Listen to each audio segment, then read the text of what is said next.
Once upon a time, the infamous rover Reynardo plundered the floating isles.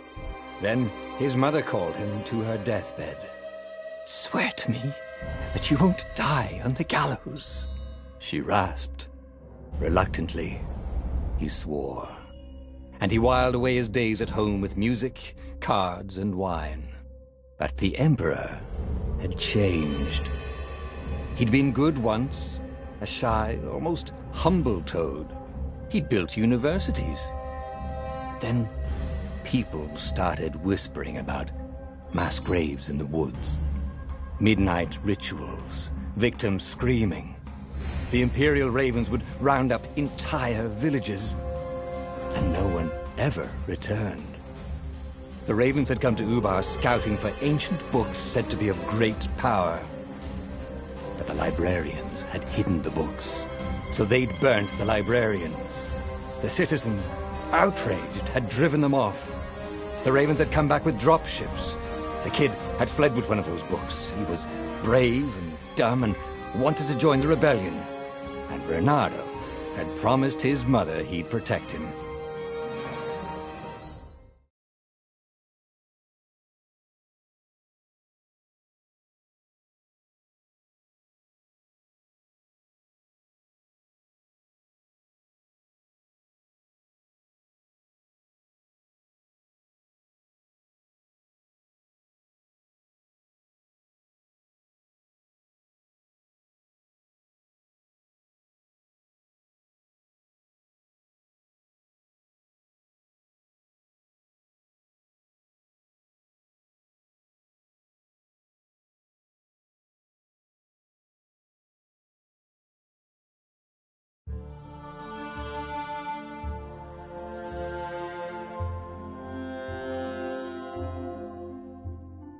The kid was looking down, watching his city burn. "Sorry, kid," Reynardo told the kid. "Look, if we give them the book, they'll leave you alone." "My mother died for this book!" "I promised her I'd protect you." "Oh, damn it." The kid had run off. With the book, of course. So Reynardo had to run after him.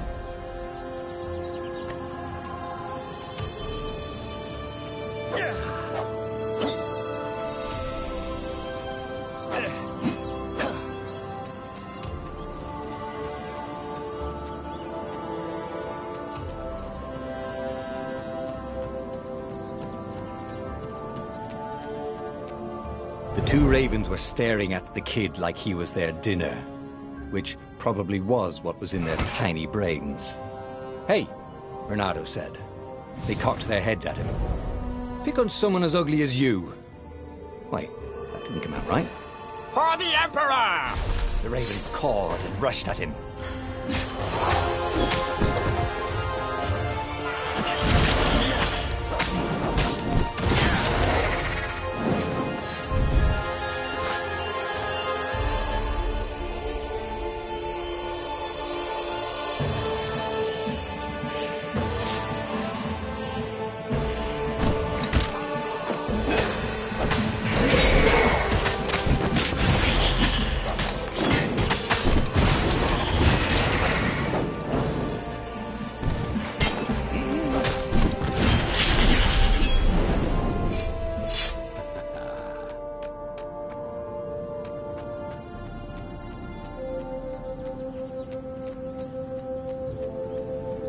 A dropship flew overhead. He hoped they hadn't noticed him. The kid.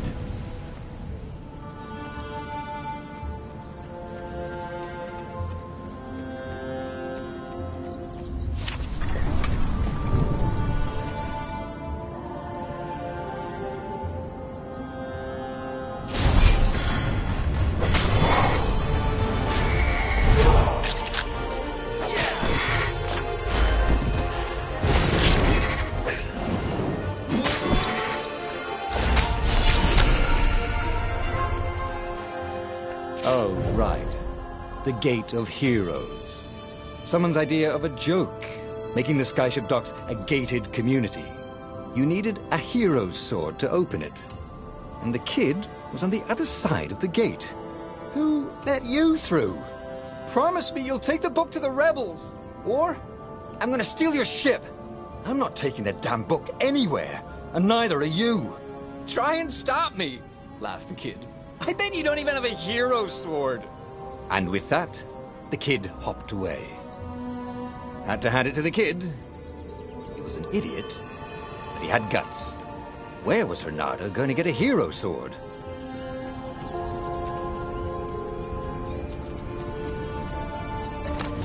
Ore and wind essence? That sounds about right. I'll need a workshop, though. Perfect.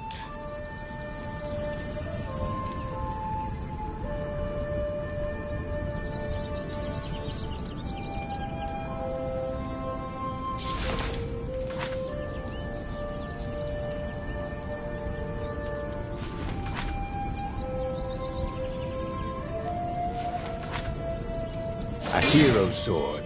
QED.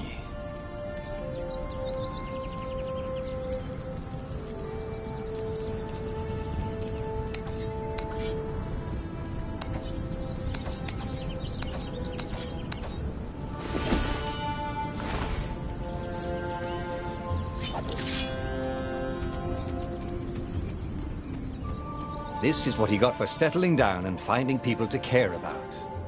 The kid's mum had been a swell cook, and she'd laughed at Reynardo's jokes, even when he didn't know he'd made one. And then the ravens had come to burn her. And she'd made him promise to protect the kid. But she never told him where the book was. Just the kid.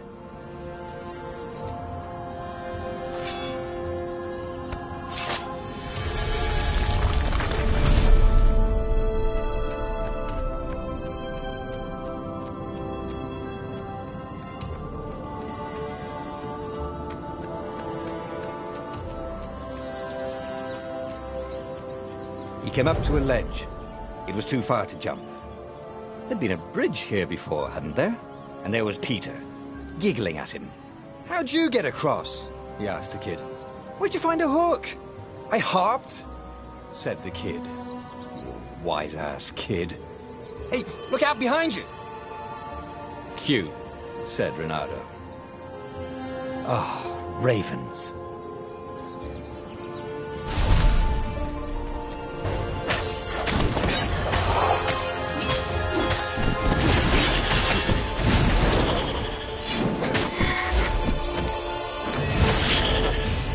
It was time to talk some sense into the kid. Just hook his way across the ledge and chase the kid down. Thing was, he hadn't used his hook since he'd retired. How had he done it? Maybe if he meditated. At that altar there, he'd remember his old skills.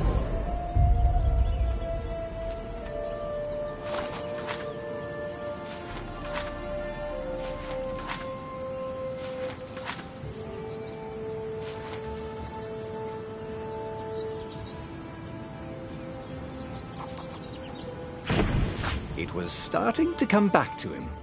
Something you never completely forgot, like how to freeze time when attacking. The more he fought, the more he'd probably remember.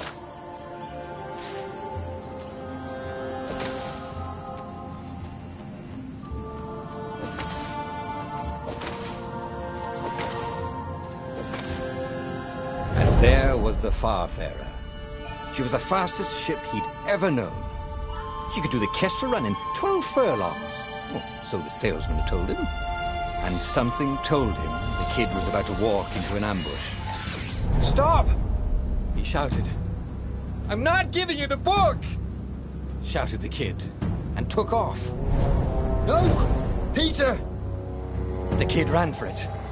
And a goblin nailed him with its eyeball.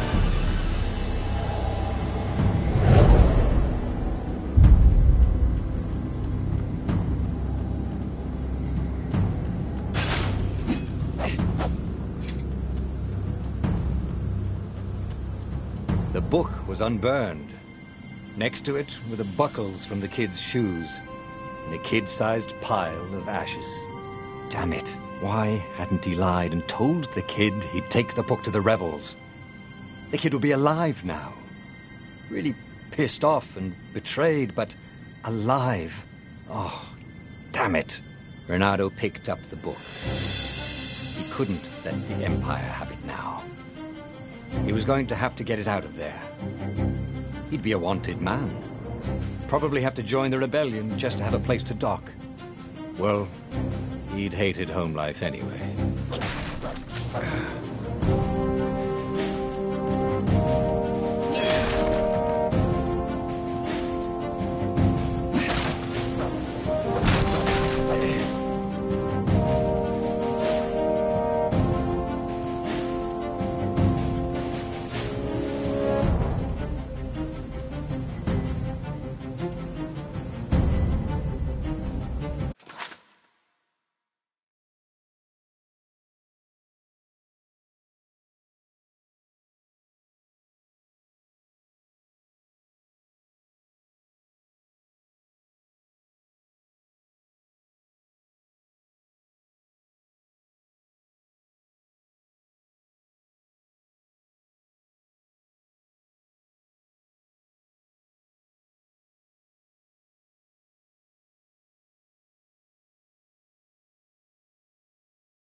What was the big deal about this book, anyway?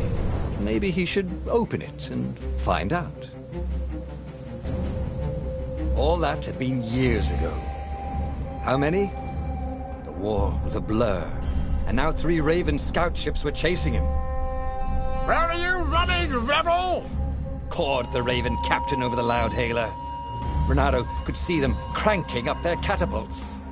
Just going out for milk? Reynardo yelled back.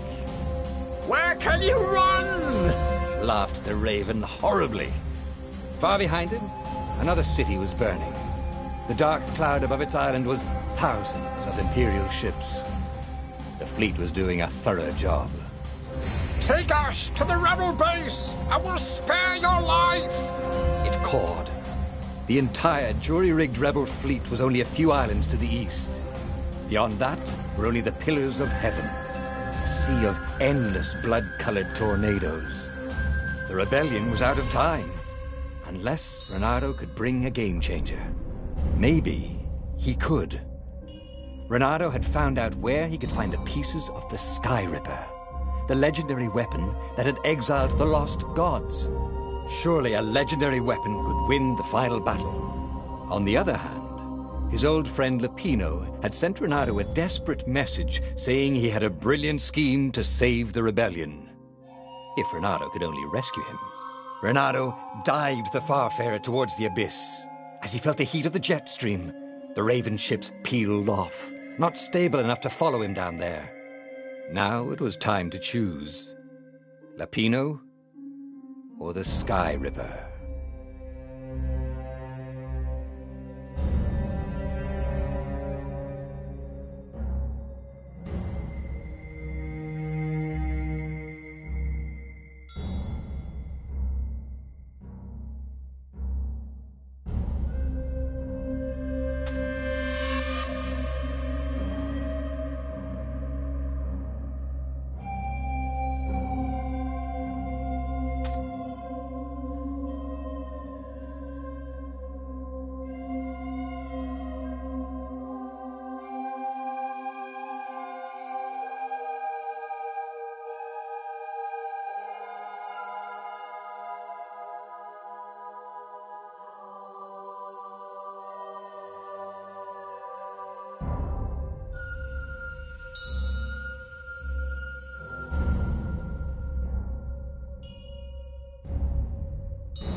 Lapino. Apparently, the Mad Rabbit had sold a Pegasus that he did not exactly own.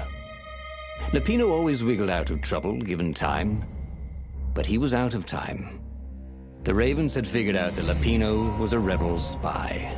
If the fleet reached him first, they'd string him up for that. Never mind the winged horse.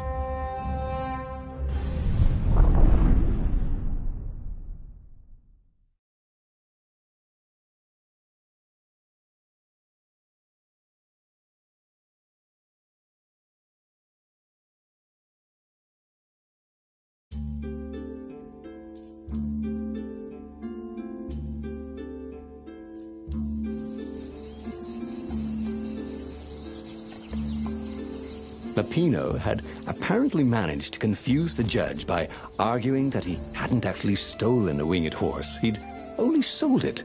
But wait, where was the prison? The village was empty. Had everybody fled the Ravens? If I craft a sword now, it's going to be really sure.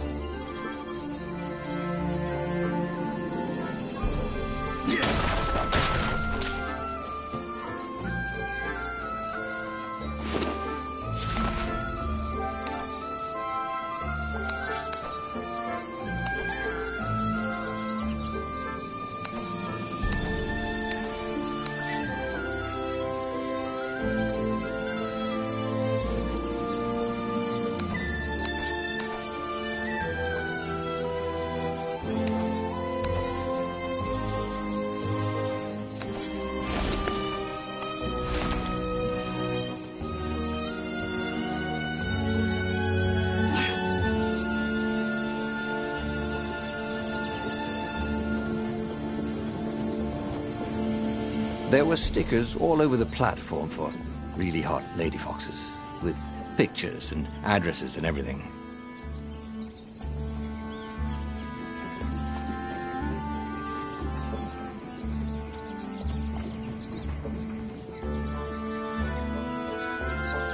The Ravens had taken the town. Reynardo had seen villages emptied like this, all the people taken away to be sacrificed in the Emperor's secret rituals. Reynardo hoped the people were just hiding. Reynardo's blood was up. He just needed to smash something.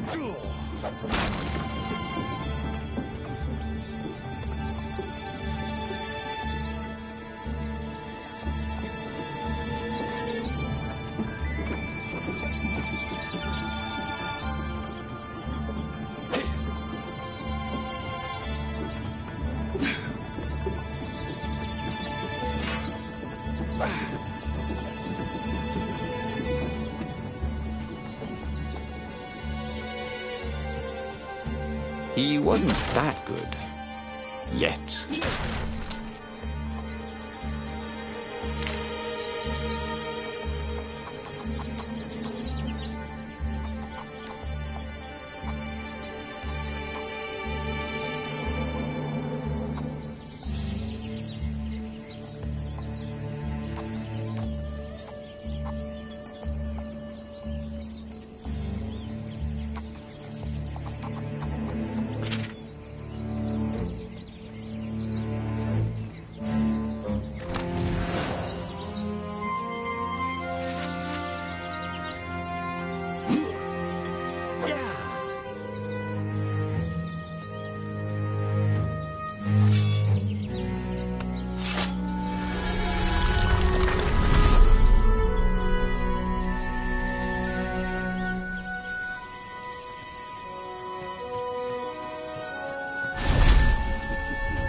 Ravens were landing everywhere.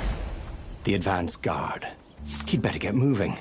If they got to Lupino first, they'd eat him for breakfast. Or a snack. Ravens weren't picky. If they got hungry, they sometimes forgot to interrogate their prisoners. Even top spies like Lupino. Where had the mad rabbit got to?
In this chest, there were woodcuts of amazingly beautiful vixens wearing no clothes at all, and something more useful.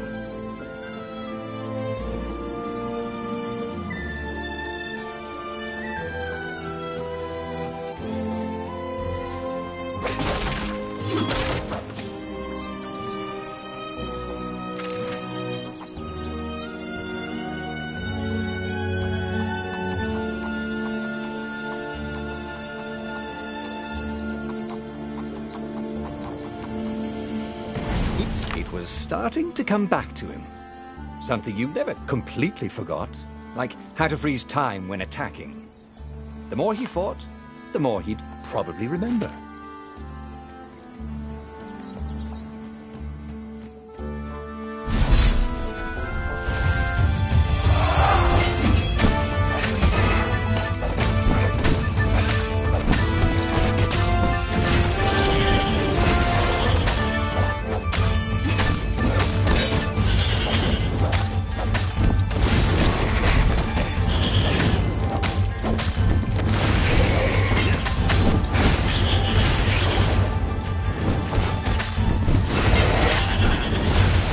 Just getting warmed up, he thought.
Can't we just agree to disagree?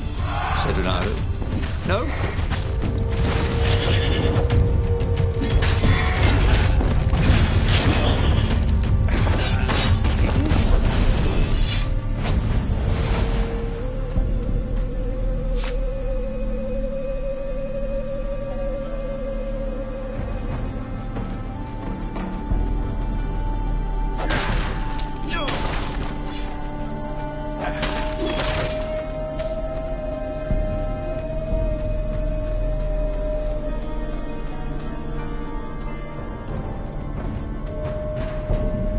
Dirty and bloody, Renato finally reached Lupino. The rabbit was practicing his shuffle. Renato recognized the cards. It was Lupino's favorite deck. Oh, I thought you were in danger. I am. The ravens are coming. Oh, the prison thing. Right, yeah, see, this guard owed me 53 ducats, so we made a deal. They're very reasonable people, actually, for weasels. Now, I got a brilliant plan to kidnap Zenobia. We capture Zenobia, we find out what she knows, and that's the whole war right there. Easy peasy, lemon squeezy. Capture the Emperor's greatest general, who also happened to be a deadly sorcerer and, oh, his only daughter? That would be worth it.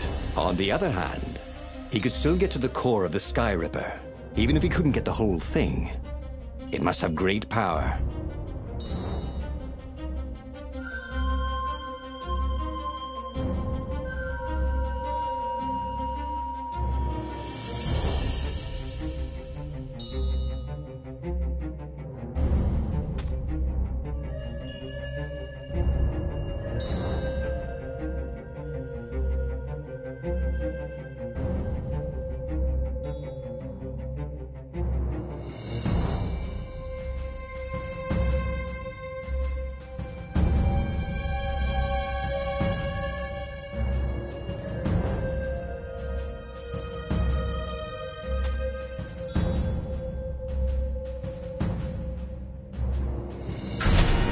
Zenobia wasn't just the Emperor's daughter, of course. She'd been Renado's best friend in Sword Fu School. And you're still mad for her, the rabbit reminded him. They'd been close. She'd told him things no one else knew. But she'd never told him who she really was. She knows all the Emperor's plans, chuckled the Master Spy. She won't give them up easily. She'll tell the interrogators, all right, said Lapino. Taking her would change the game, all right.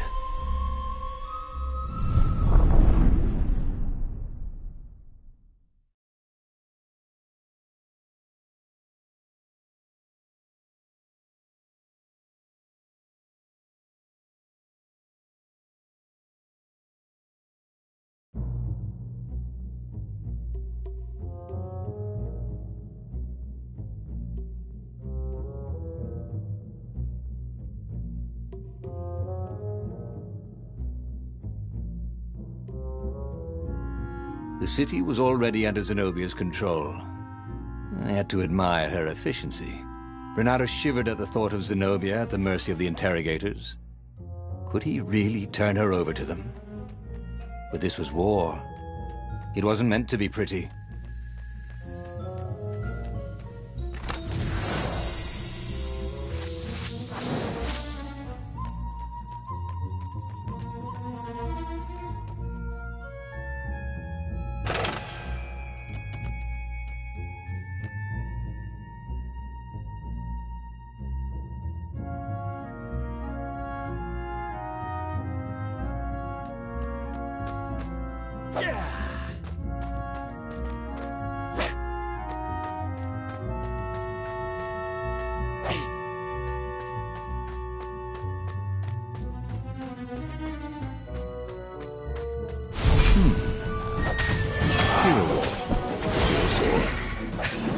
Wall.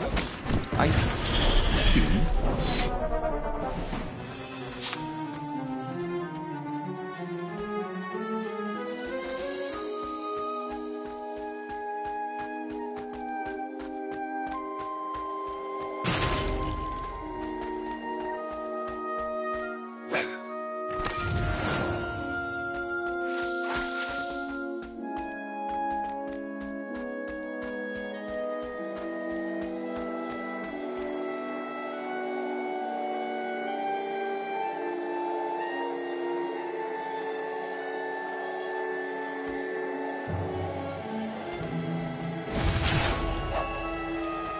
Didn't your mother tell you it's rude to stare?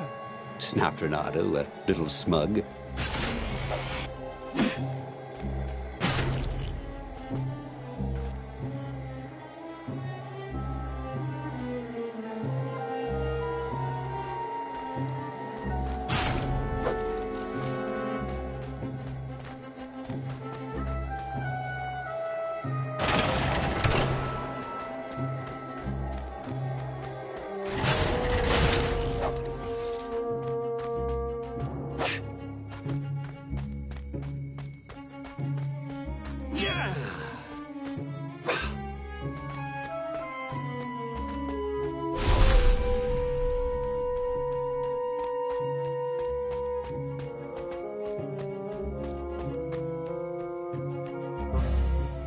So, what's this plan of yours?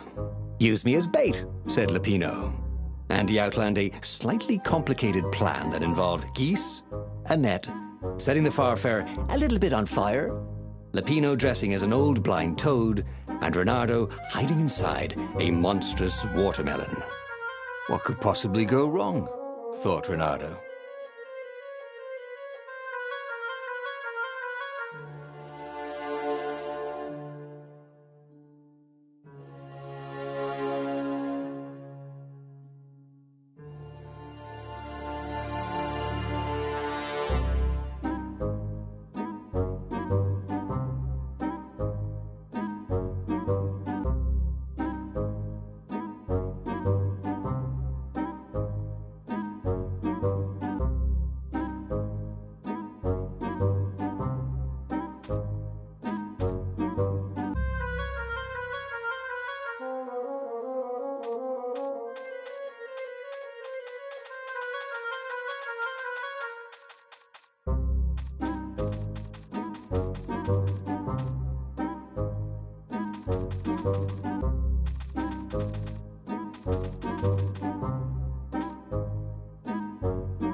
Oh, this is going to be fun, said Lupino, as he ran to go set up his marvelous plan.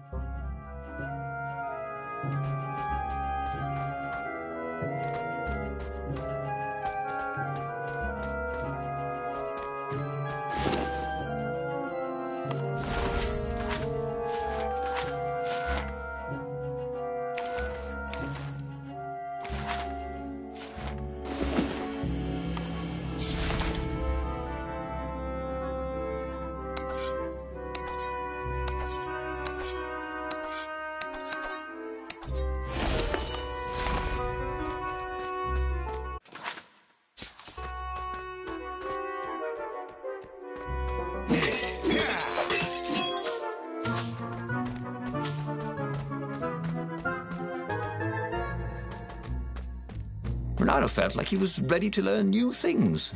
Thank goodness he didn't have to go to school for that.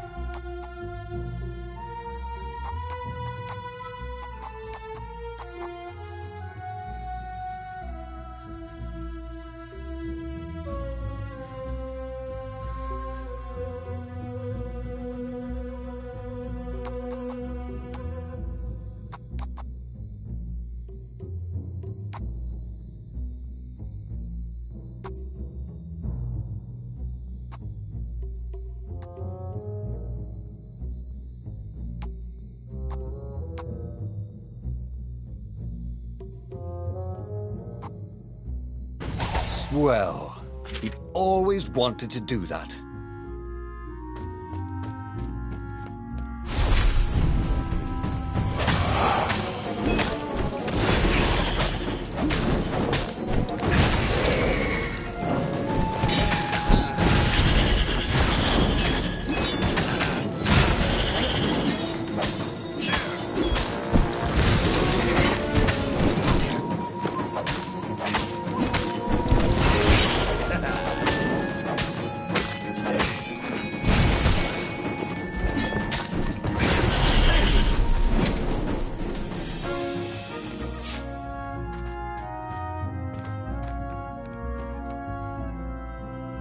Reynardo felt dubious about the whole plan.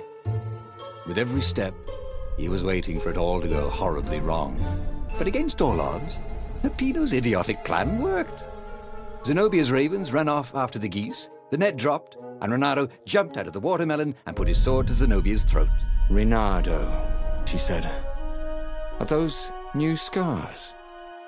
They look good on you. You never returned my velvet jacket. It was my favorite. You look stupid in velvet. Ah, what does an imperial princess know about style? Oh, get a room, you two, said Lapino. But the fleet was coming on fast, so they put Zenobia on the Farfarer and took her east over the Nexus. She'd vanished from Swordfu School, from his life, without even saying goodbye, without ever telling him she was the Emperor's adopted daughter. Ah, Lapino was right, Renato thought reluctantly. She knows things. She recognized his look. You're taking me to the interrogators, aren't you? She said, wide-eyed. And then she jumped, with horror. Renato saw Zenobia plummeting. Then he saw the Nexus below them. Cats always land on their feet. Ah, she'll head for the Imperial outpost, yelled Lapino. You have to catch her.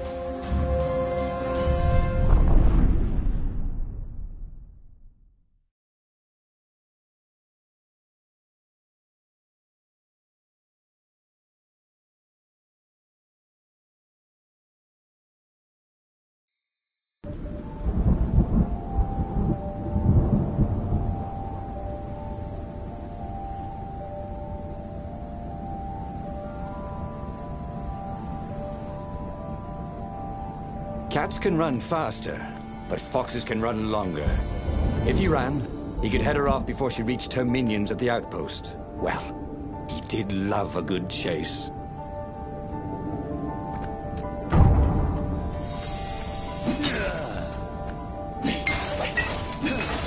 Renato felt a little better.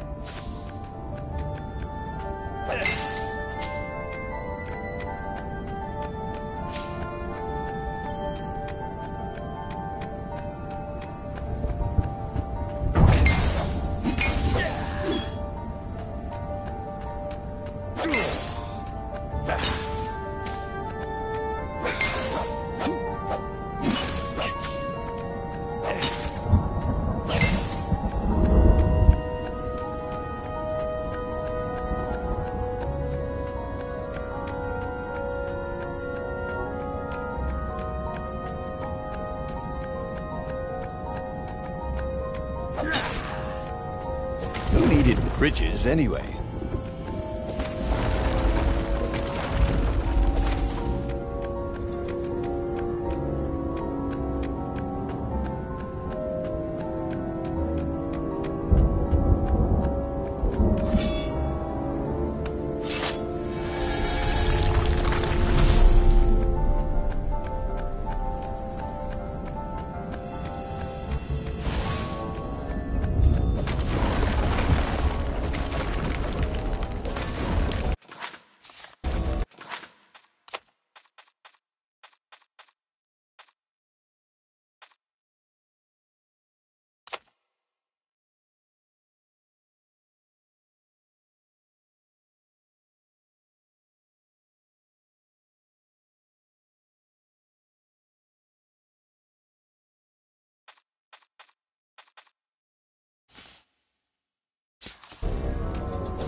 He was closing on her. He could smell her fear. He tried not to think about the interrogators at the secret base. What did they do to her? Maybe it didn't have to end that way. Maybe he could talk to her. But, after all, there were worse things the Imperials had done to friends of his.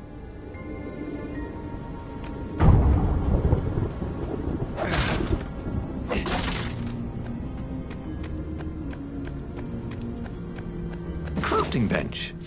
Renato wondered what he could make with it.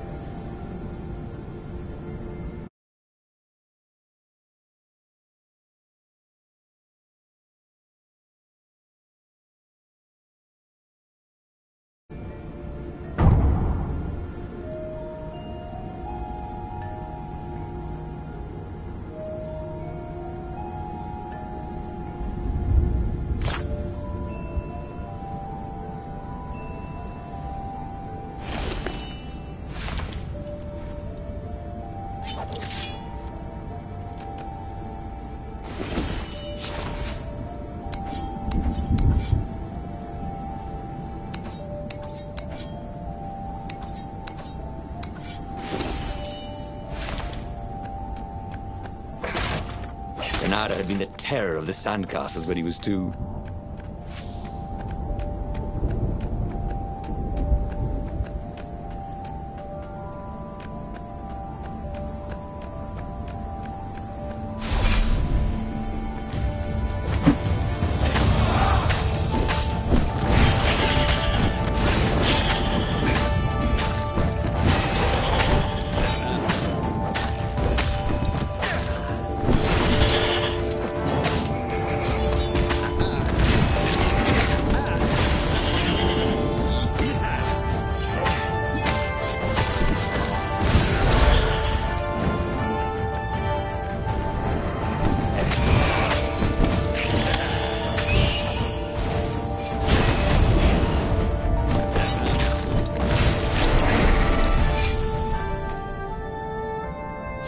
Renato reached the outpost. The Imperials there were no match for him. Soon after, Zenobia limped up the path. When she realized he was already in front of her, she didn't even try to run. "Oh, you left without saying goodbye." Again, he said, "Please, I'm enjoying this a little too much," she said, shaken. "Oh, spare us the chit-chat, would you?" said Lapino as he shackled her hands so she couldn't throw spells. "She knows all his plans."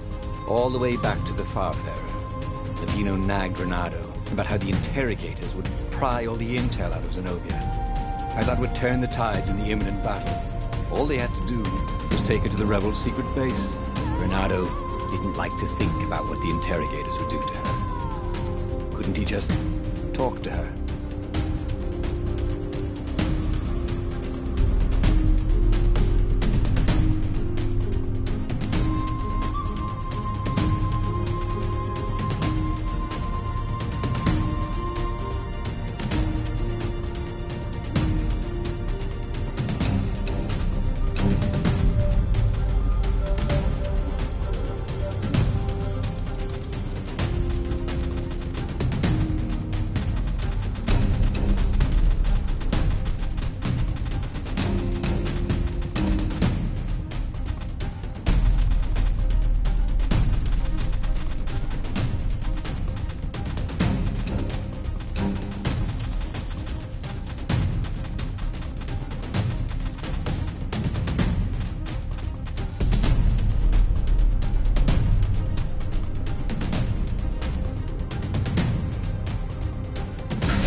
As they pulled away from the Nexus, Renato could see the fear in Zenobia's eyes. "I can't take her to those creatures at the base," he whispered to Lapino. "Ah, you've gone soft. Soft in the head. We captured her for what she knows.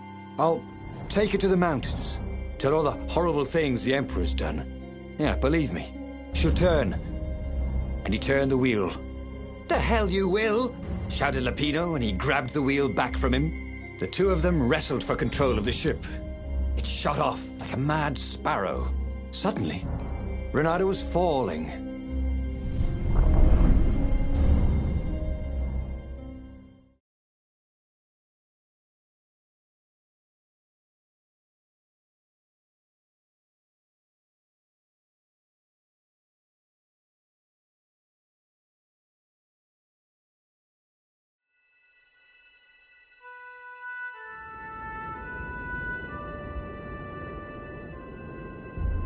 When he came to, Zenobia was standing over him. "Why didn't you take me to the base to be interrogated?"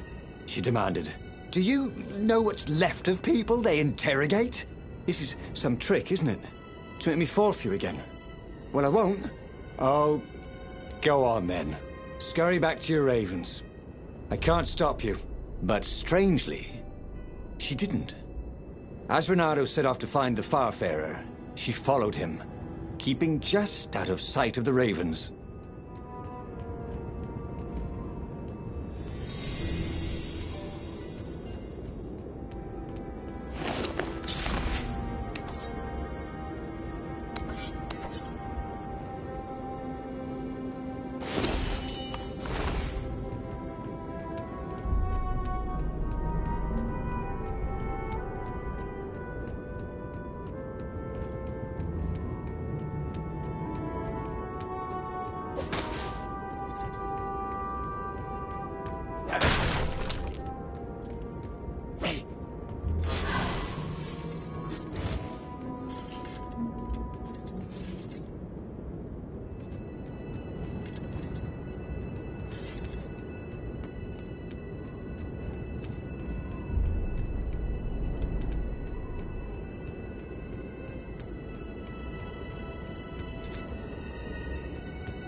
Reynardo wondered idly if people who had built these poles had really, really long tentacles.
Don't look down, he told himself. Don't look down.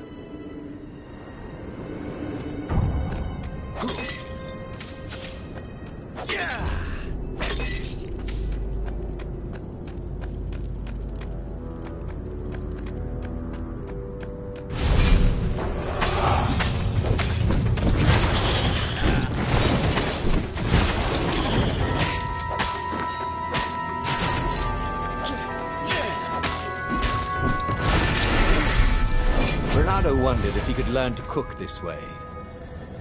Probably not.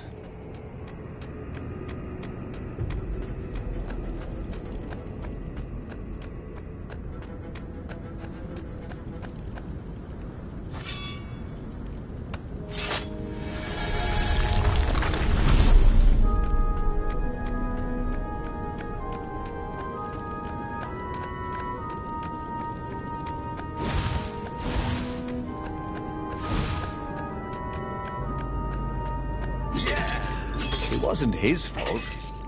They looked so breakable.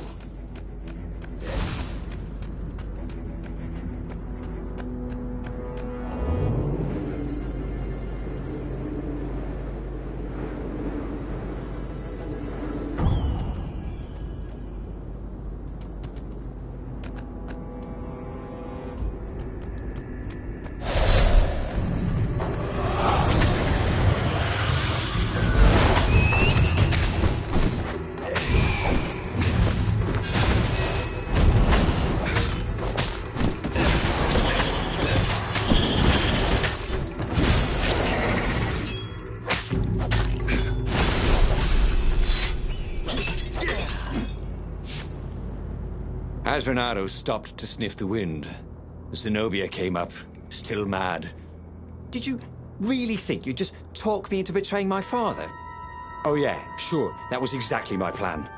Then why aren't you even talking to me? Because I've never talked you into anything in my life. They're gonna court-martial you for letting me go. He caught a whiff of the Farfarer. Wet rope, tar, and a cask of Scobel ale he'd spilt last year. It was that way.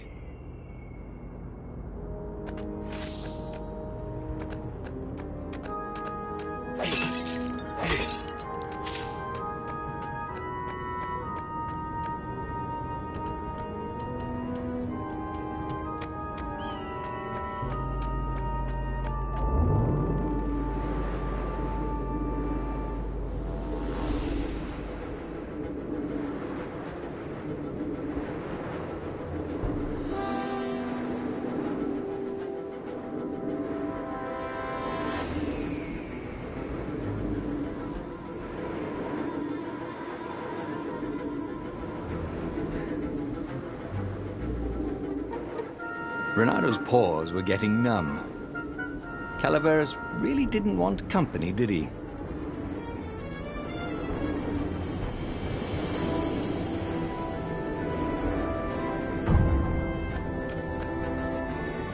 Renado wondered if he should have taken Zenobia to the rebel base for real. Maybe she wasn't playing him after all. After the bleak talk about the Emperor's dark secrets, he was regretting his suspicions.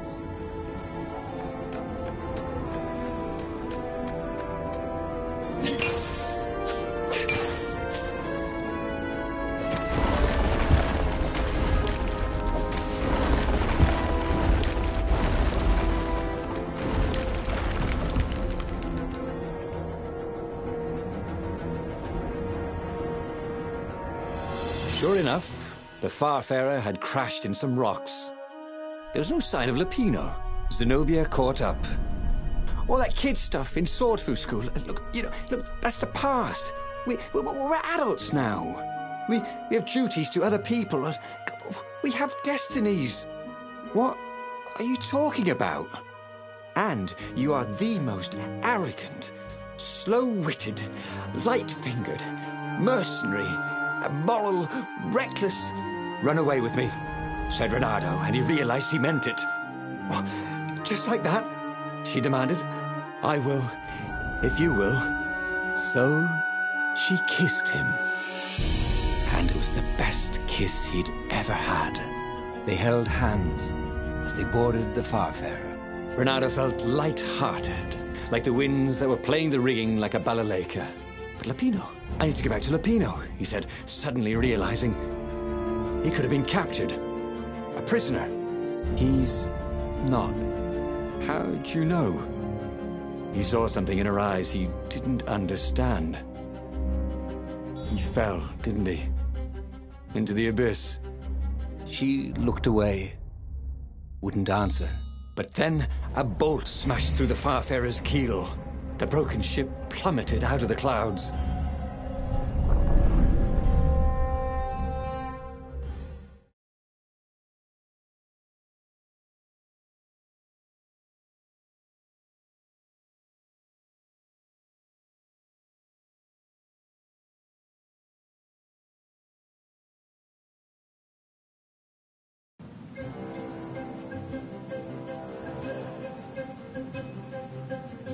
Renato picked himself off the deck.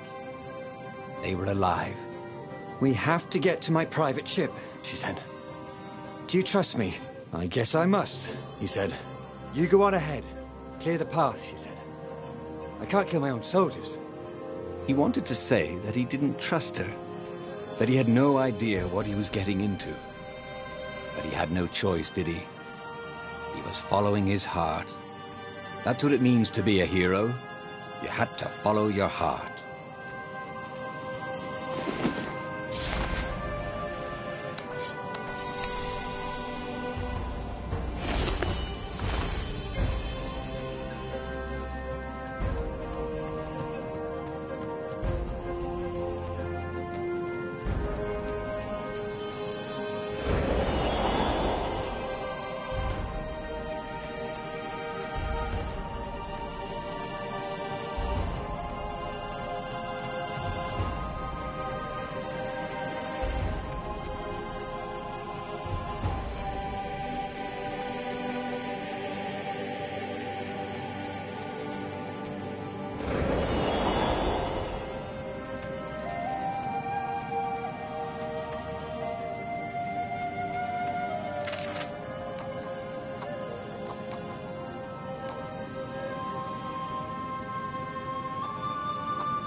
Every day he was getting better and better.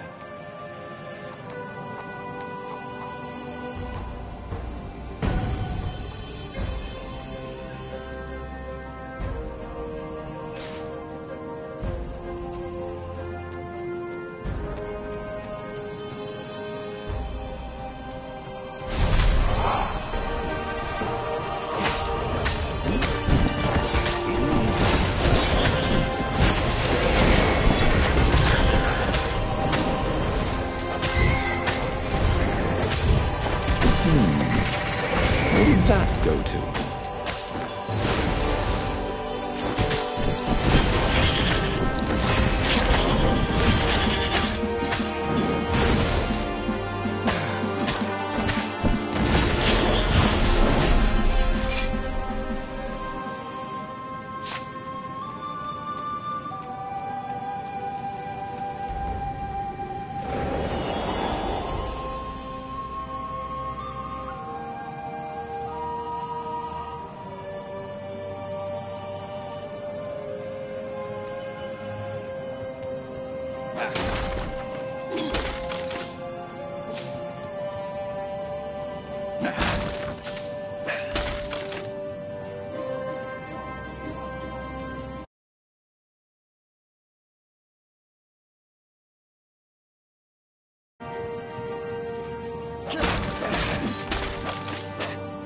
It was good to practice your moves, thought Bernardo. Keeps you limber.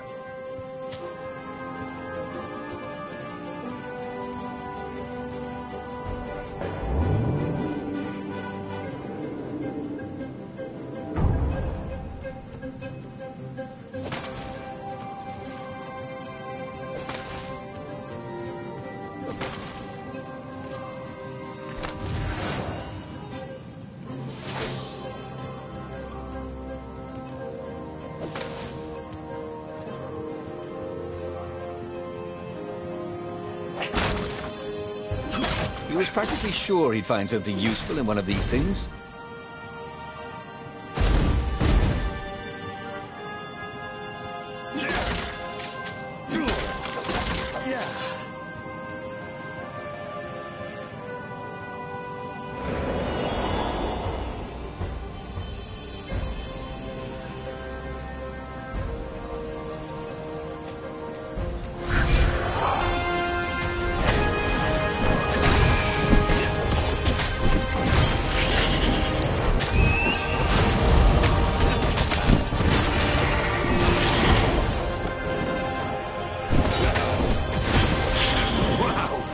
Good. Was it good for you?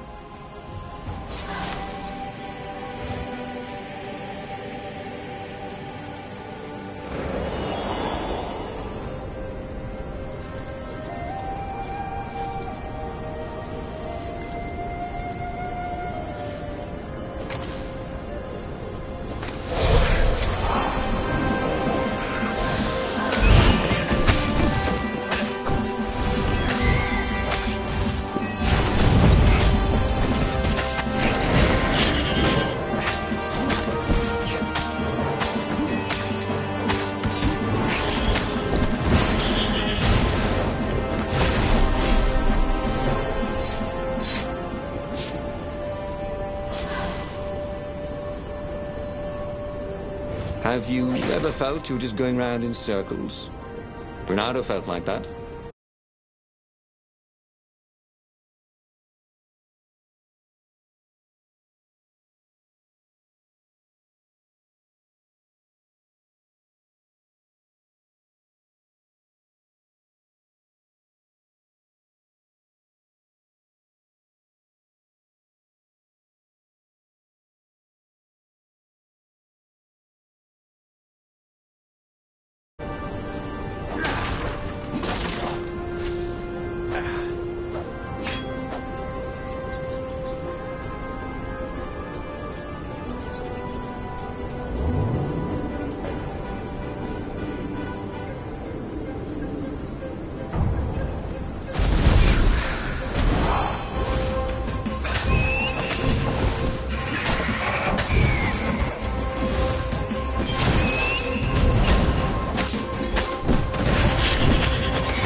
catch their breath. It was strange to be so close to her. "What are you thinking?" he asked. "I'm trying very hard not to think." "Me too," he said. Up ahead, he could see the thin silver of Zenobia's personal ship. It looked fast. They would leave all this behind.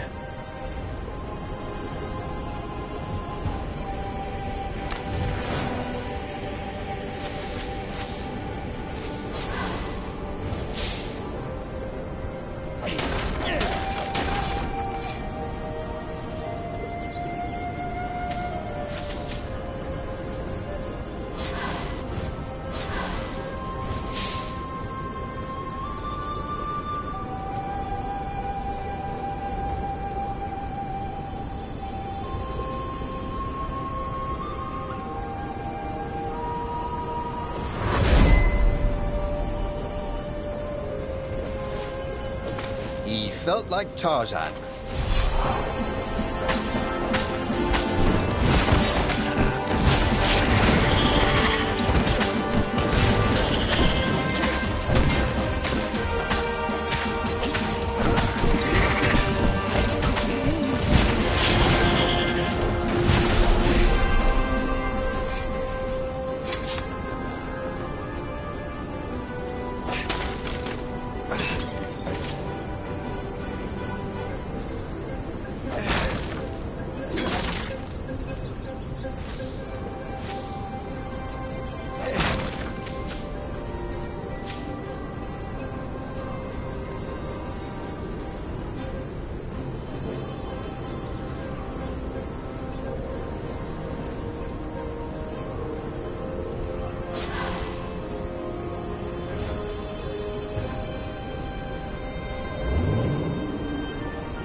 It was a bit windy up here.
As they reached her ship, Renato suddenly felt a sharp pain in his stomach. He was surprised to see a crossbow bolt sticking out of it. "I was going to lead the Empire to our secret base," said Lapino. "But no, you had to screw up my plan because you still got a thing for her." Reynardo stared at Zenobia. "The kiss, was it real?" she said, with a look of indescribable sorrow. She gestured and said an arcane word, and Lapino went flying into the abyss, screaming, "I'm telling your father!" Then she knelt down to cradle his head, and her paws felt very soft and warm. Okay, that was weird. He could have sworn he'd just died. Instead, he was on the Farfarer, sailing away from Ubar. And it was still burning. He'd fled burning Ubar years ago, hadn't he? And now he was back there. Had all those years fighting the Empire been nothing but a vision into the future? A useful vision if it was true. He'd learned something. Lapino was a traitor. Reynardo had suspected there was something wrong with the Mad Rabbit, but now he knew there was malice behind his goofiness.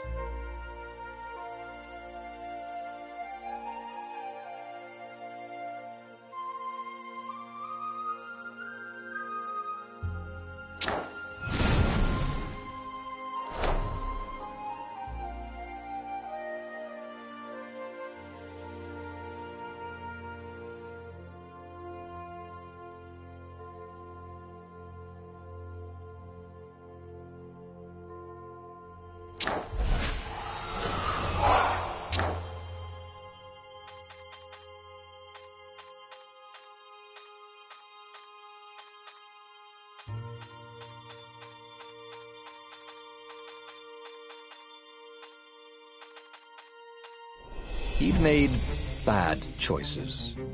But now, when the real battle came, he wouldn't make those choices. He wouldn't make the same mistake twice. The book's pages began to flip backwards, towards the beginning.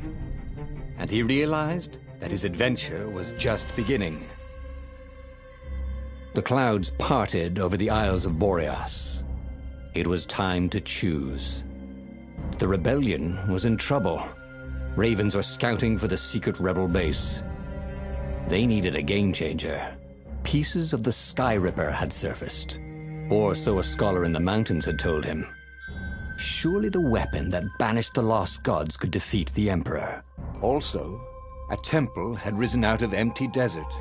The Emperor had brought the Sky Ripper pieces up out of ancient burial by his obscene rituals. Could this be where the Iblis Stone was hidden? Someone better get it before he does, thought Reynardo. And also, his old friend Lapino needed rescuing. Of course, Reynardo had a pretty strong suspicion that Lapino had betrayed the rebellion. But could Reynardo really leave an old friend to the Ravens?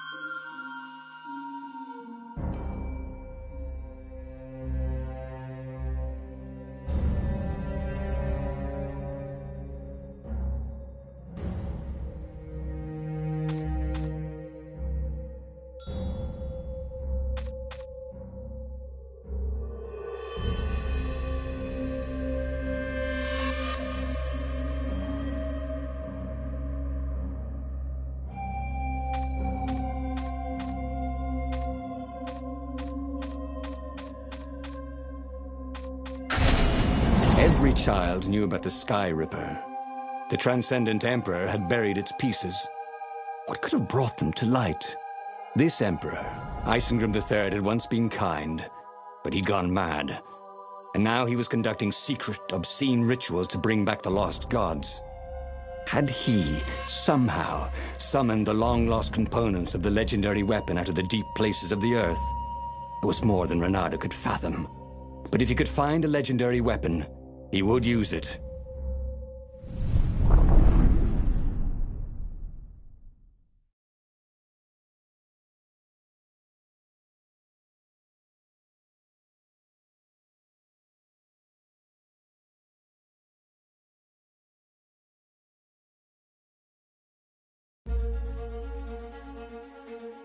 As he set foot on the island, Bernardo couldn't help feeling a bit curious. Was Lupino still waiting to be rescued? No. He was probably drinking champagne with the ravens. Did ravens drink champagne? Did rabbits? Bernardo felt oddly thirsty, come to think of it. Why had he chosen the Sky Ripper? Bernardo never made plans that required constant vigilance. He was a hero. He didn't think too much. He just went with his gut and hoped it all worked out. The Sky Ripper was a long shot. He'd have to devote himself to it. No side journeys, no rescuing old friends. That was against his nature. Could he stick with it?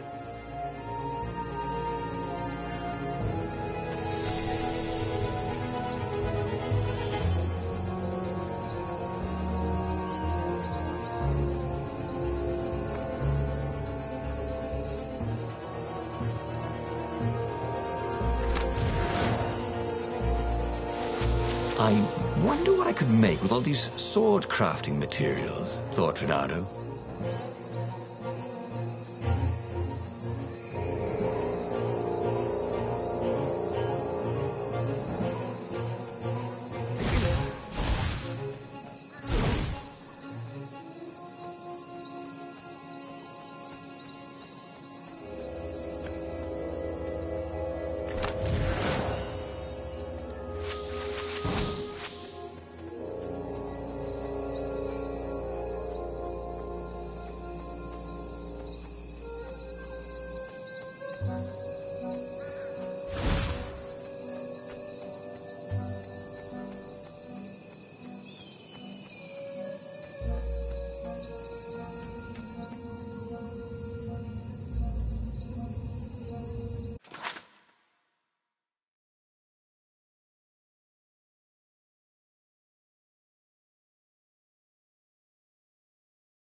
Sword from the south was terrific for barbecuing sausages and ravens.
Two eyes, good.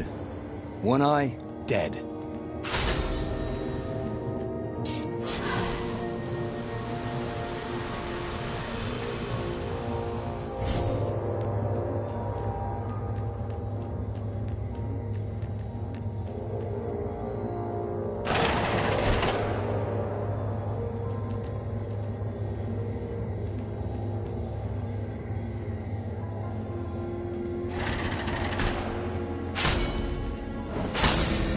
people who had built this castle, did they even know what monstrous weapon lay hidden within their walls? The Sky Ripper could destroy anything it touched, or so the legend said. As the Transcendent Emperor had fought the Lost Gods, thousands and thousands had died.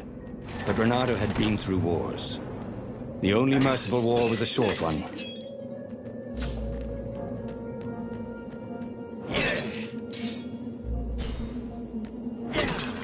It was definitely easier to fight inanimate objects.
Haven't you always wanted to do that?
These things really slice like ham.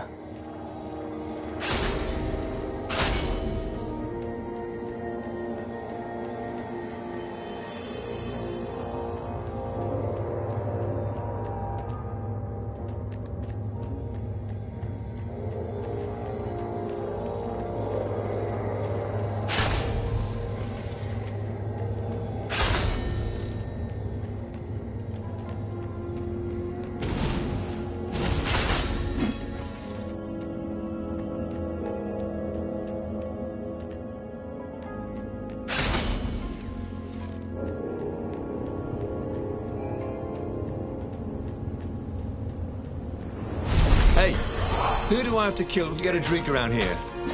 You? Okay.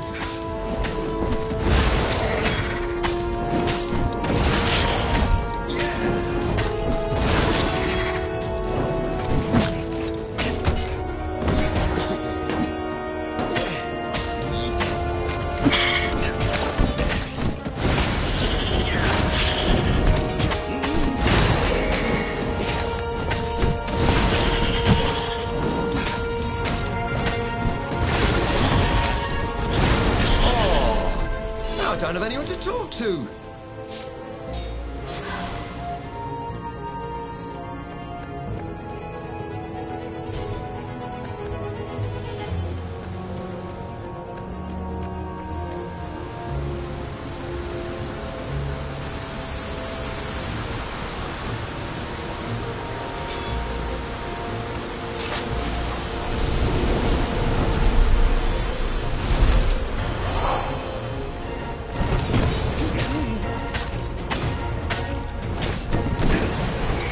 Can I borrow that?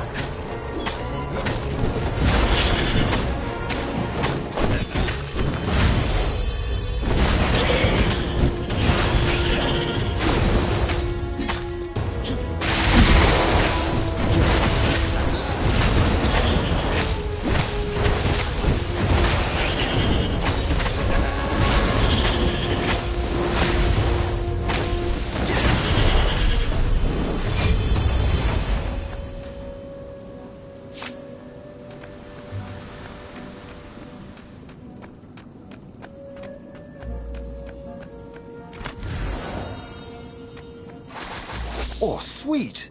A gem. All he needed now was a workbench, and he could slot it into his gauntlet.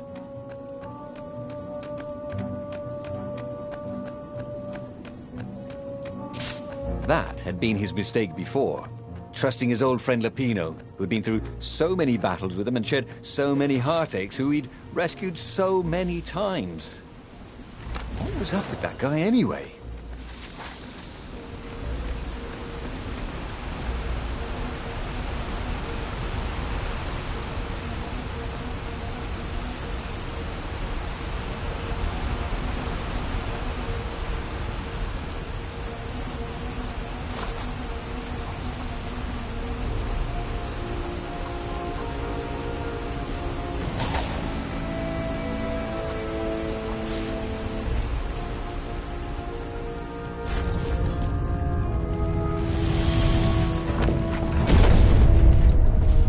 There it was.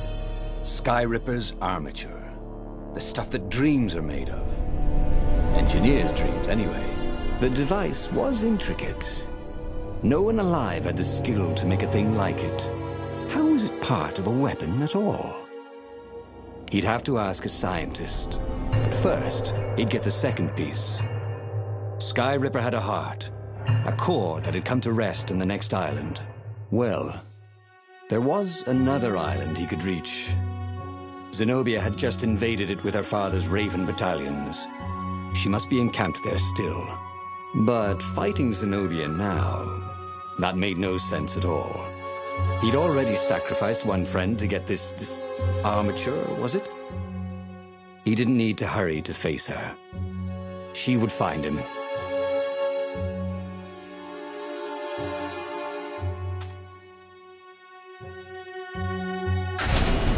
It was a no-brainer. He'd sacrificed his old friend Lapino to get the armature. And the armature was useless by itself, only a series of coils and wheels. War demanded sacrifices, and he would make more before the end. He would have to choose the greatest good, no matter how much it cost him. Zenobia.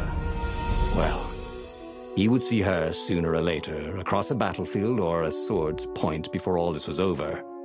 He was sure of that. The power was in the core. Obviously, he had to get the core.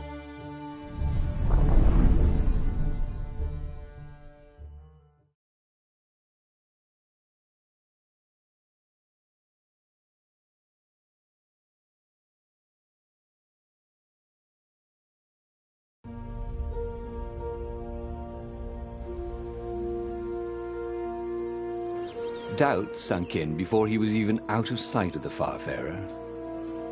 Why had he chosen the Sky Ripper? It was the sort of path he'd always avoided. The path of responsibility, of seriousness. Had he grown up? He didn't feel grown up. He'd made this decision from his gut, like he always did. Somehow, he'd impulsively decided to stop being impulsive. Did that make any sense?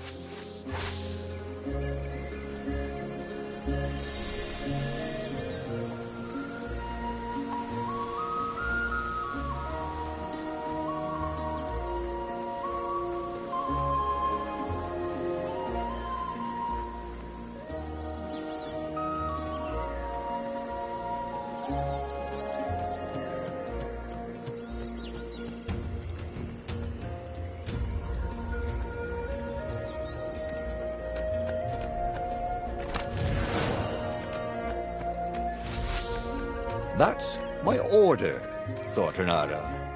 He was such a wit.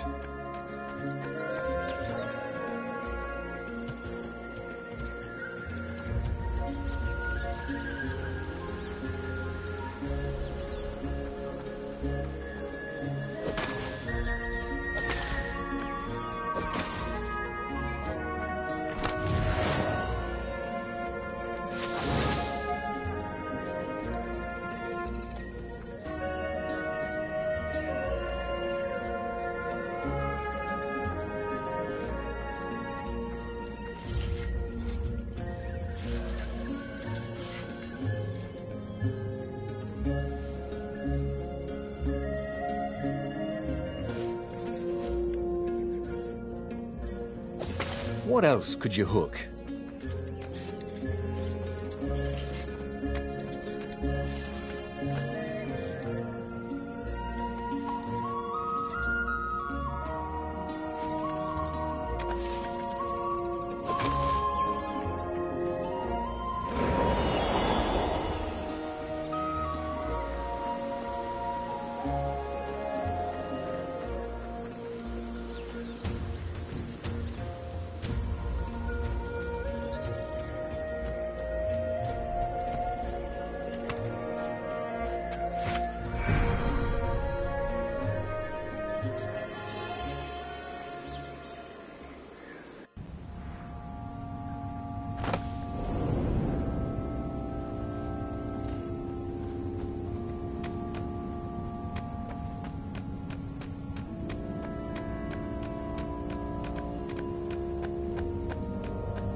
There was something sour in the air. Like the earth had ruptured over something that had been fermenting for a very long time.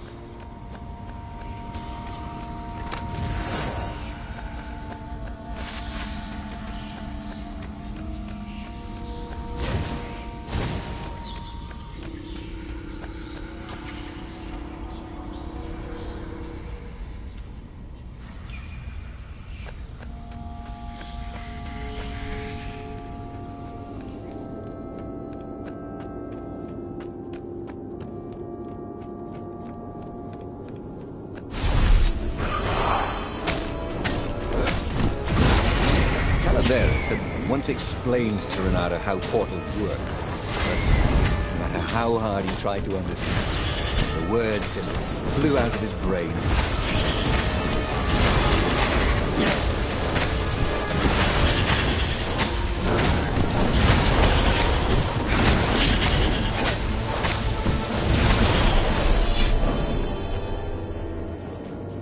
There were fewer and fewer trees.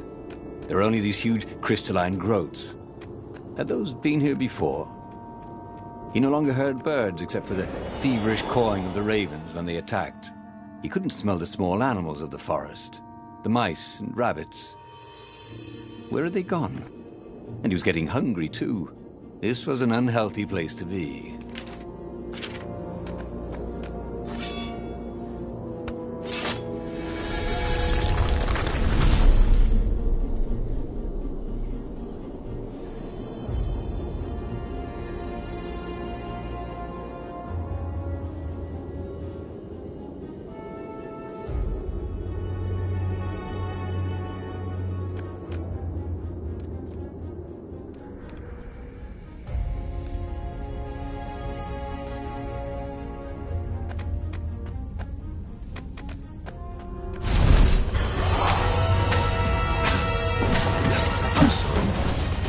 shield.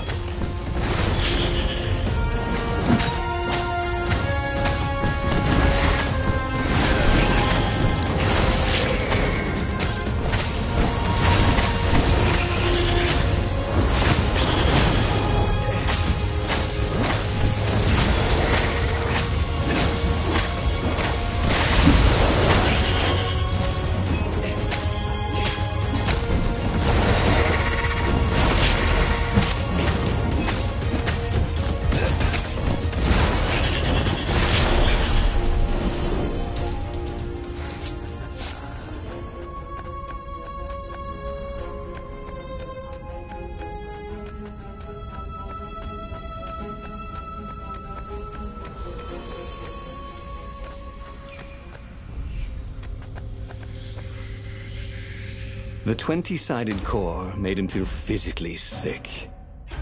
Once he had sneaked into a temple of the dark arts, and he hadn't liked what he smelt and saw there. This felt like that. As quick as he could, he wrangled the icosahedron into the armature. The wheels began to spin, then glow.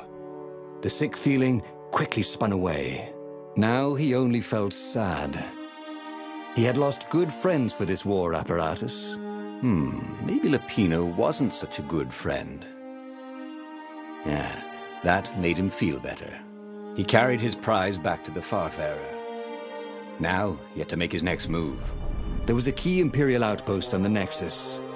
If this really was some sort of super weapon, he could use it to wreak havoc on the enemy. And if it wasn't, well, better to know that before the final battle. But maybe he should show it to some scientists first. There was an observatory on the Nexus. Maybe he should go there before he fired it.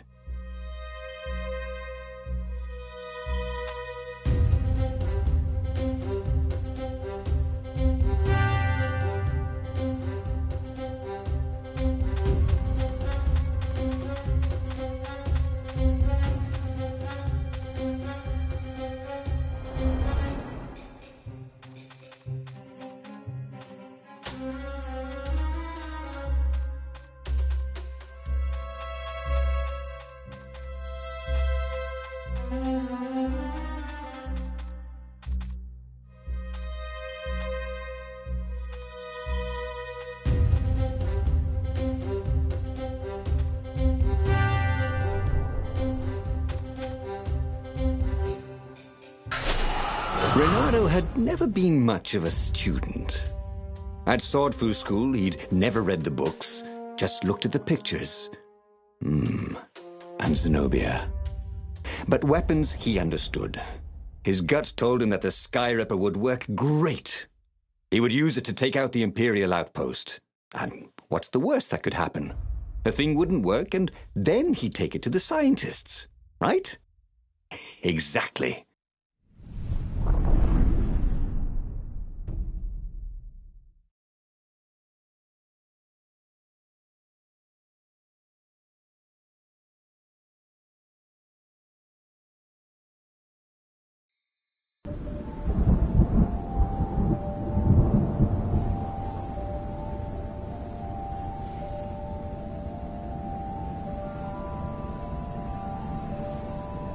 As he set out down the path, Reynardo wondered why the parts of the Skyripper had only surfaced now, thousands of years after the Transcendent Emperor had discarded it.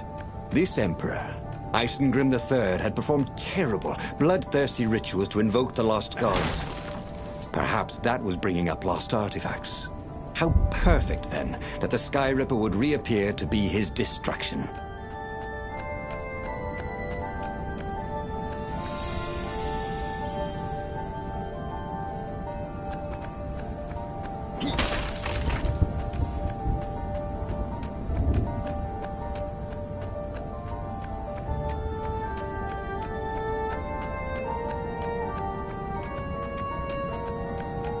He'd once met a pirate captain. He used hooks to get around his ship. Oh, what was his name again?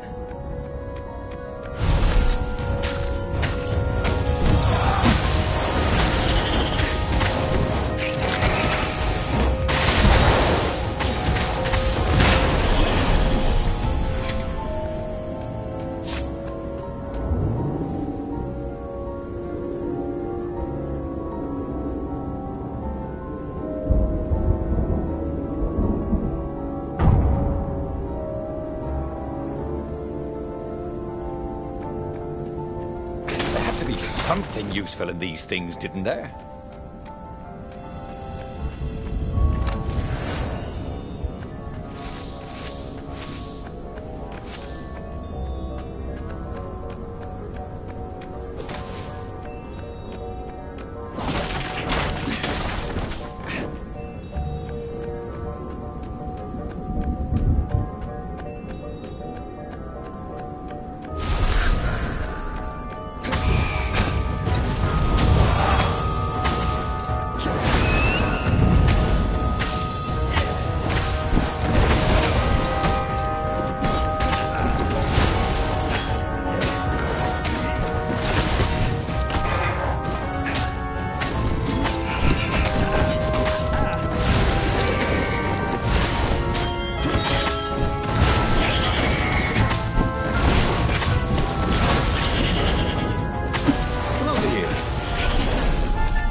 Nice.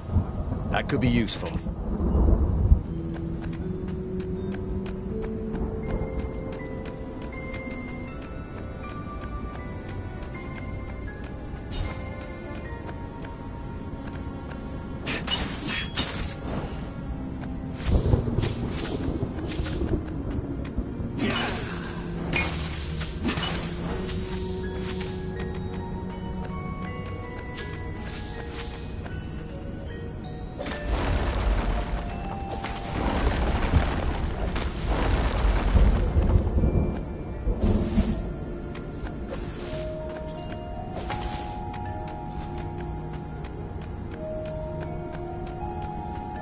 He was tired of slaughtering ravens. Maybe it was time to test out the new weapon. He turned a knob on the Sky Ripper. It made strange, mechanical noises. The wheels spun faster. It began to hum. The Sky Ripper was following his every step. At least it acknowledged him as the master. But there was no trigger. How was he supposed to fire it? "Fire," he said. Nothing happened. Well, maybe it just needed to warm up. After all, it hadn't been fired in thousands of years.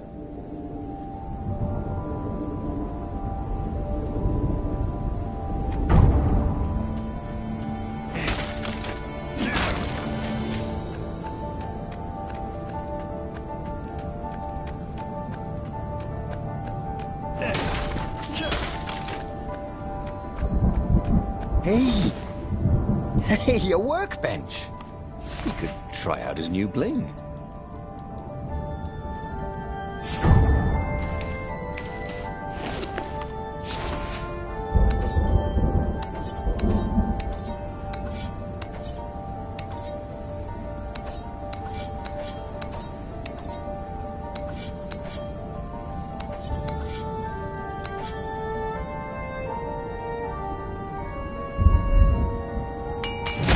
From the frigid north was really useful for making popsicles and birdsicles.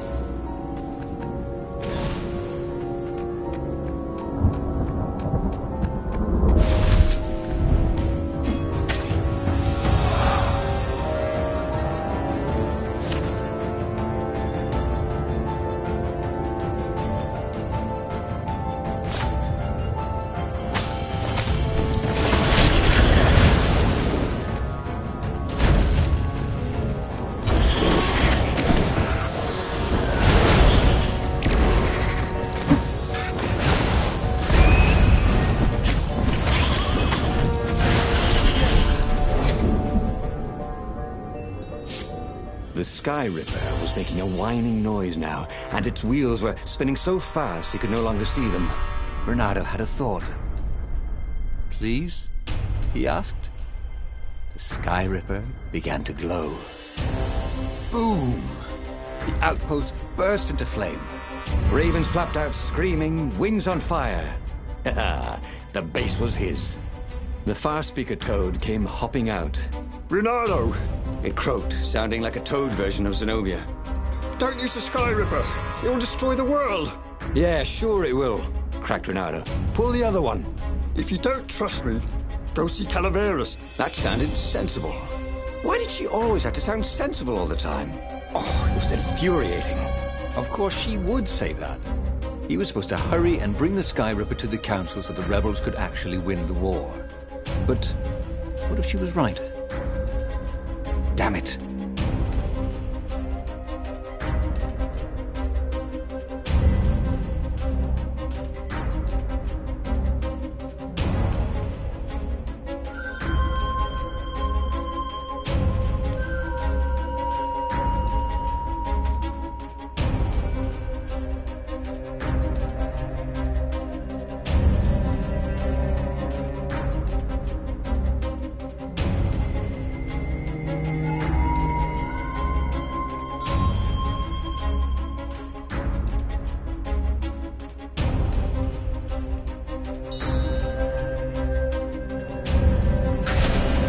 Just this once, he would not let Zenobia get into his head with her logic and her wisdom and her appeals to reason. He was a fox. He'd go with his instincts, and it would all work out like it always did. Oh, he was sounding like a reckless idiot, even to himself. But if there was one thing Renato could never bring himself to do, it was turn back on a decision he'd made.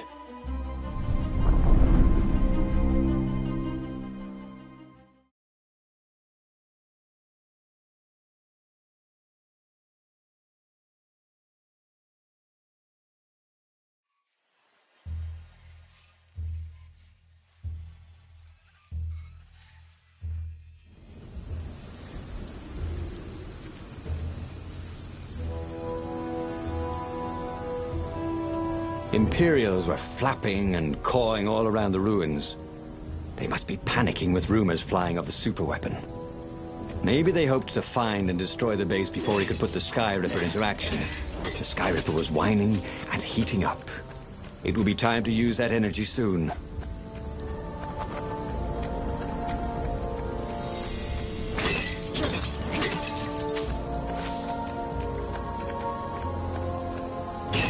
When Renato went to the china shop, for some reason the owner was always nervous.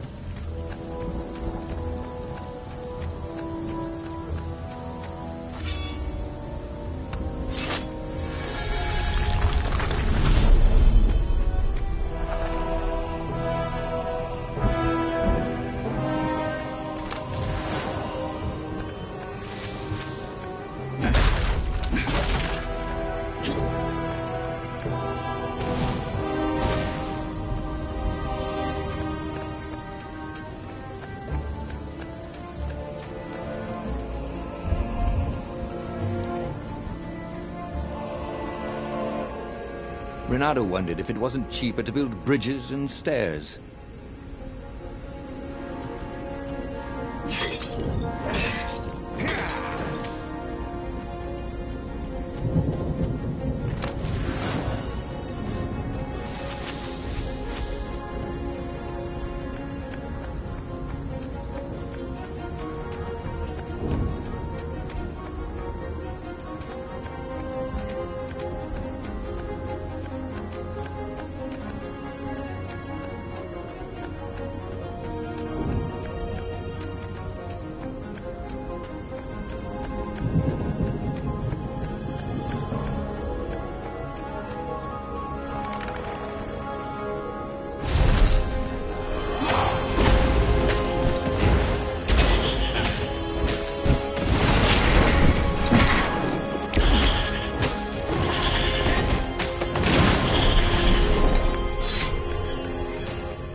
This was a fantastic weapon. Ravens burst into flames with just a touch of its killer beam. He was tempted to leave it on all the time, but he didn't want to accidentally slice off some council toad's head or tongue. She'd been trying to distract him. Well, this time, no one was going to distract him.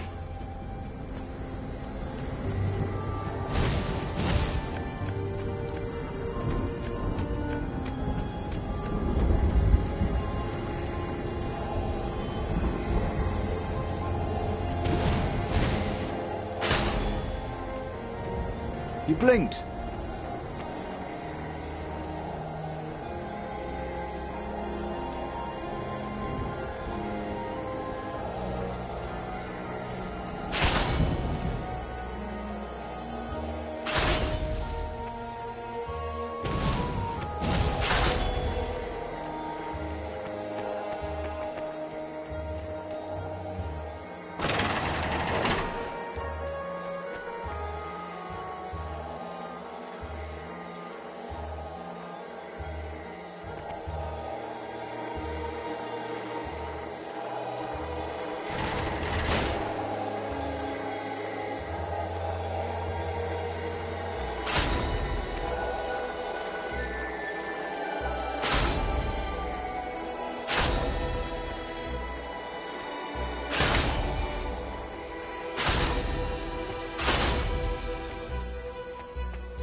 Huh?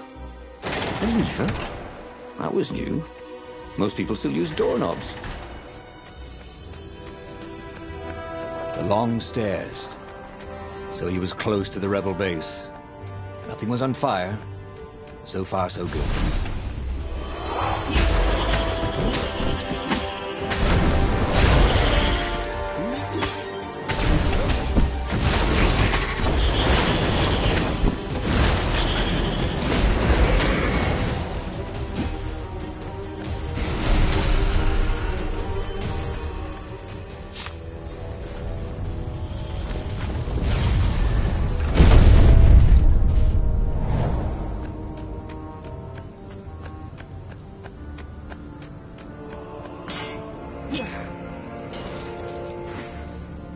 That is a very cool sword, thought Reynardo. No, seriously. He couldn't feel his paw anymore.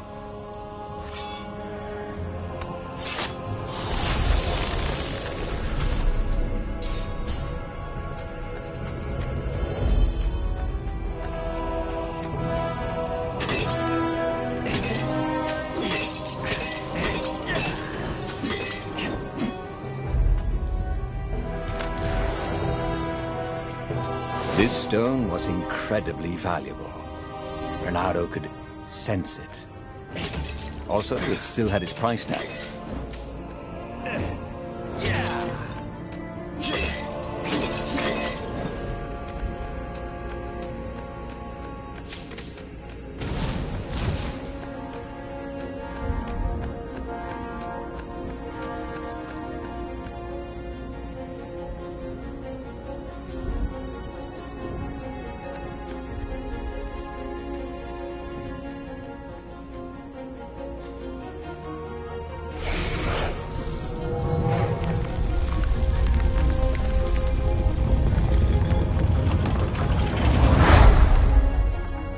As he headed towards the council chamber, Reynardo felt everyone watching him. You've saved the rebellion, said the council speaker. Frankly, we were afraid you'd turn aside to save that idiot Lapino. Not bloody likely, Reynardo told them, feeling he was maybe being a bit harsh on the poor mad rabbit. If you never make sacrifices, he said, you're probably not doing the right thing. The speaker nodded. Are you ready to lead the charge? Let's roll, he said, with grim satisfaction. Reynardo set sail for the fleet. The Sky Ripper had lost its wine. It was humming now, as if it had taken some time to seat properly. He had always been irresponsible. This time, he'd done the right thing, made the hard decisions. He was a real hero. He hadn't let himself be distracted by old friends or old lovers turned enemies. Finally, he could be proud of himself.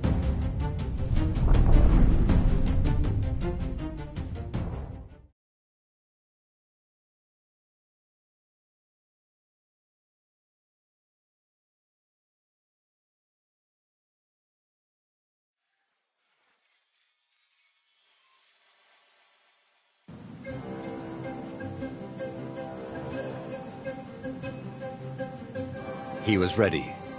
So was Skyripper. The Skyripper had a will of its own.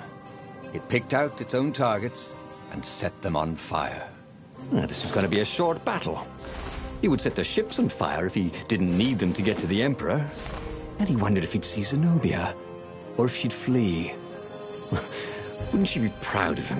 At least, a bit of respect. He'd become an all-conquering hero.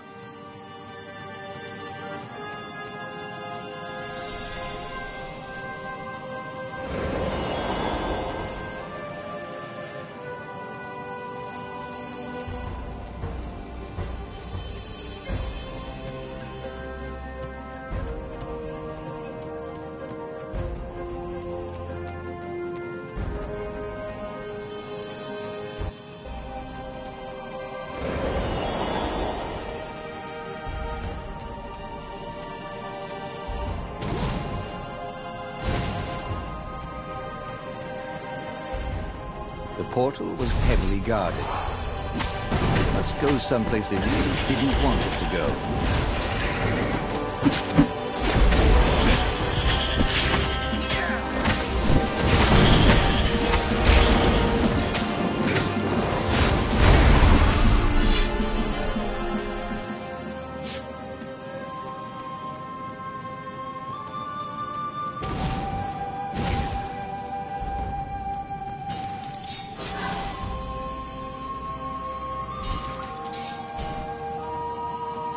Renato wondered if his future self had commissioned these poles.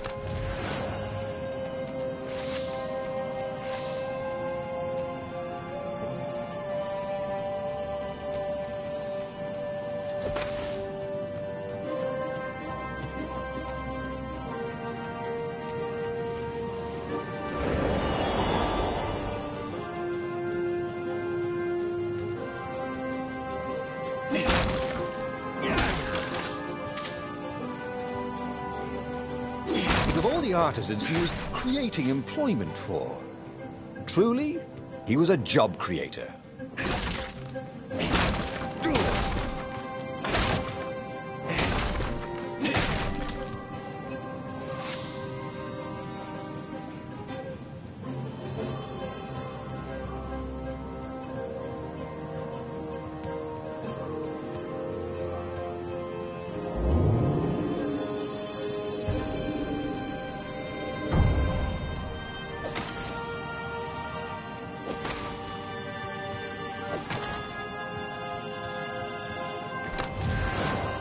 This chest was filled with old concert t-shirts. And something useful.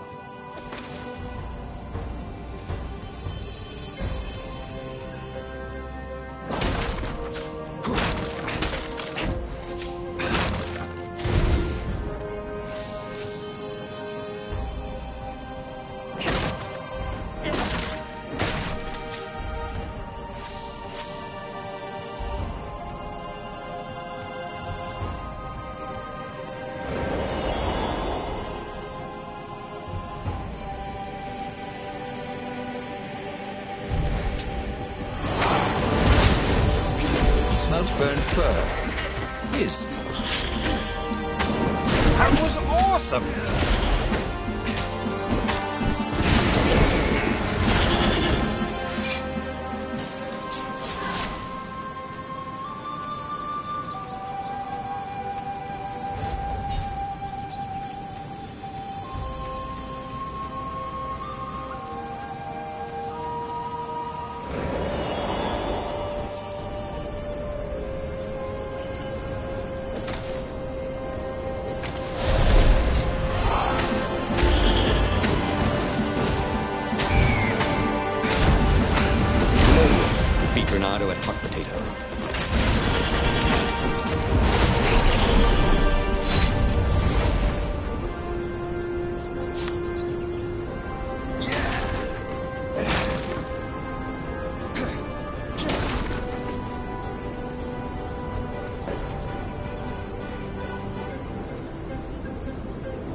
attachment on a signpost. It was from her. Every time you fire, you risk the destruction of the universe. That's insane. We surrender. A trick? Maybe she really believed it. He could hear horns blaring the retreat. Maybe it was true. Maybe they had one.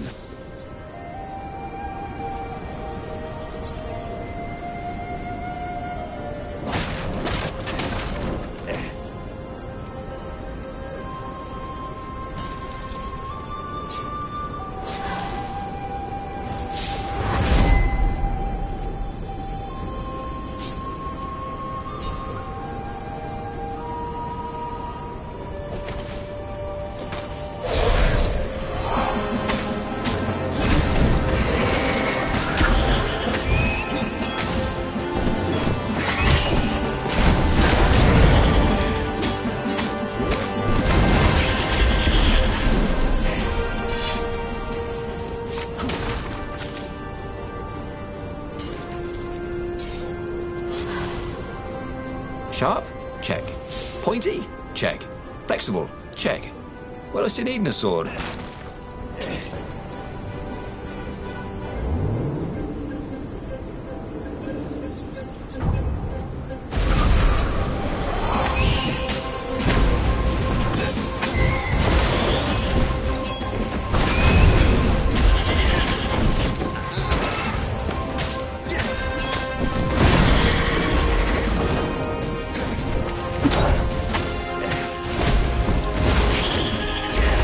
Nothing gets your blood pumping like a bit of killing.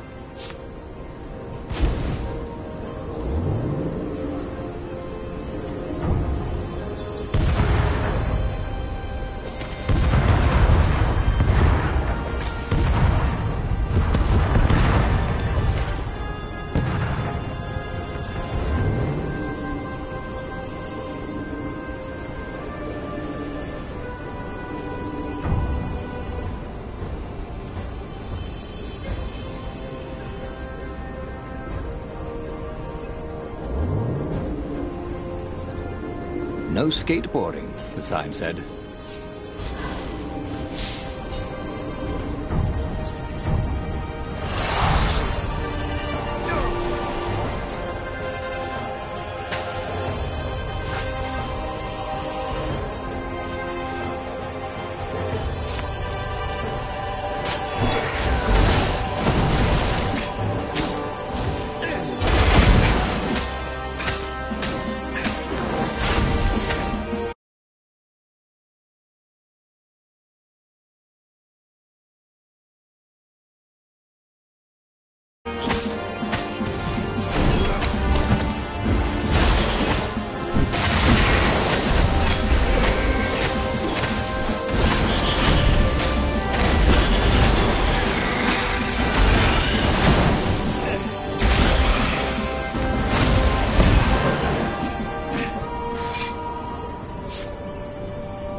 And there was Zenobia, wearing the white robes of surrender.